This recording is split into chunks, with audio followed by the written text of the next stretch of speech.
Saan ba punta natin, Lex? Sa bagong bahay ni Abudo. Aling bahay ba dyan?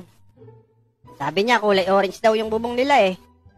Aba, Lex, pare-pareho lang ng kulay ang bubong dito. Ba, oo nga no. Naku, Bogart, nabanti yung sasakyan. Bilis! Kuha ka ng pangkalso, Bogart! Teka, eto na, Alex.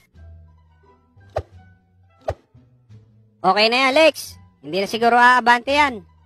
Buti na lang hindi nagdiretso. Tara na.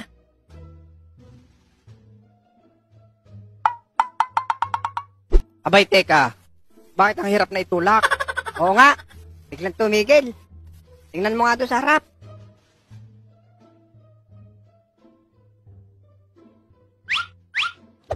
Oh, sino naman kaya nagkalang nito? Nakaw, yari ka, Bogart. Sabi mo kasi, kailangan eh. Tara na, sa bahay ni Abudo. Lex, kamusta yung pet mo nung hinabol tayo ng aso? Eto nga eh, medyo mahapdi pa eh. Diba ngayon tayo magpapatuli? Oo nga pala, ngayon.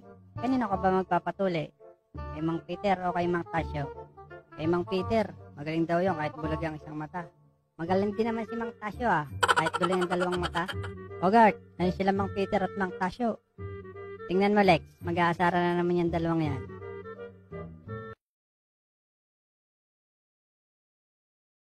Oh, Peter, may dala-dala ka na naman Ano na naman yung bulagwit mo? Ito ba, Tasyo? Hindi mo ba nakikita? Di duling hoy. Lap trip talaga tong dalawang matandang to. Oh, tara na, Alex. Oh, sige, tara na. DJ, yan ba yung libre tuli na 50 pesos ang bayad? Oo, eto yun, Abudo. Uy, ano yung pinag-uusapan nyo? Yung libreng tuli, Bogart. Tamang-tama, sama kayo sa amin ni Alex. Magpapatuloy kami. Sa 1 taon pa ako pwede. Ako din, next year pa, Bogart. Nako, dyan na nga kayo. Makakuha na nga lang ng bayabas. Nakakaiyak naman ang kwento mo. Gulto. Otlog. Kaya nga, pang UFC fighter. Pero pares kayo ni Bogart, Otlog. Kasi nung tinuloy kami ni Bogart, bunga rin ang bayabas ang kinuha niyan. Iniisip ko nga baka magkapatid kayo. Kasi magkamukha naman kayo eh. Di bali na, Lex, kung si Otlog din naman. Uy, Lex, kami bagay sasamahan mo pa. Kanina pa tayo dito eh. Teka, saan nyo ba gustong magpatuli? Sa pukpok o sa doktor? Saan ba kayo nagpatuli dati? Sa pukpok kami nagpatuli ni Bogart. Medyo masakit pero caring-caring naman. Sige, sa pukpok na lang din. Para same tayong 4. Okay. Sige, sasamahan ko rin kayo. Bago kayo magpatuli, magbabad muna kayo sa ilog para lumambot ang inyong patotoy. Ginawa ko rin yan dati kaso hindi tumalab.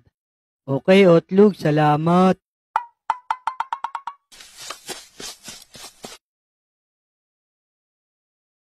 Napansin nyo yun? Grabe ba? Ang alin? Yung pusa ba?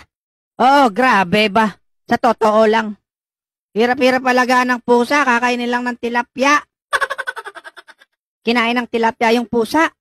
Grabe nga. Lahat kasi sa akin nakatutok sa totoo lang. Sige, habulin ko muna yung pusa. Baka buhay pa.